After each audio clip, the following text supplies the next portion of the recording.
Hey y'all, this is for all my beginners. I'm gonna show y'all how I spray paint my tumblers. I do live in an apartment, so I have some tips and tricks for someone with no backyard. Let's get to it. Before spray painting any tumbler, make sure you sand it down with an 80 grit sanding block and then wipe it down with at least 91% alcohol. You're sanding away to have a rough surface and you're wiping down with that alcohol to remove any excess oils or sanding dust that may have been left behind on the tumbler.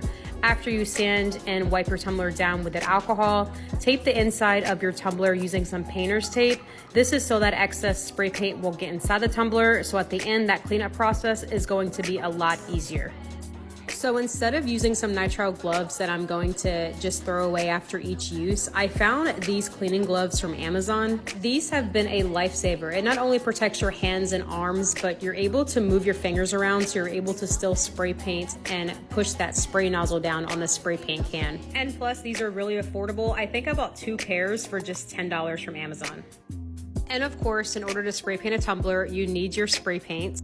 It doesn't really matter which brand of spray paint you are using. Every brand for me personally is fine and it sprays just as well as the other brand. Now let's talk about the finish of spray paint. You could see that I have the flat white, there's also satin, and there's also gloss. You can use any finish you like on your tumblers. I've used every single finish. It does not matter. The epoxy will still stick to the tumbler. The only difference that I've found with the different finishes of spray paint is the flat white or the primer. It doesn't run as easily. So if you're not a good spray painter or if you're a beginner, I always recommend the flat white spray paint because it won't be as runny and it's a lot thicker on the cup, so you can get a more even coverage and it looks more smooth, if that makes sense.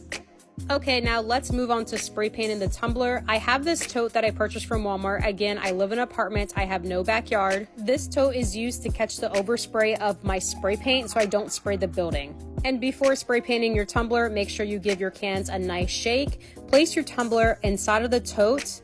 Give it a test spray and then spray your tumbler about 6 to 10 inches away from the tumbler. You'll see that I'm spraying this tumbler in small spurts, so I'm not overcoating this tumbler. I'm not spraying in one long motion. I'm doing small little bursts and you'll see that it just gives a really nice coverage that way. So make sure you're spraying, turning your tumbler, spray again, turn your tumbler over and over again, and you'll eventually have a nice evenly coated spray painted tumbler. Sometimes I even spray paint my tumbler with 1 coat of spray paint. I let that dry for 10 or 15 minutes and then I come in with another coat of spray paint depending on how smooth I would like my tumbler. If I'm just adding glitter over this tumbler, it's really no big deal. Once you're finished spray painting your tumbler, let your tumbler air dry for about 15 minutes, remove that tape, and you have a beautiful spray painted tumbler.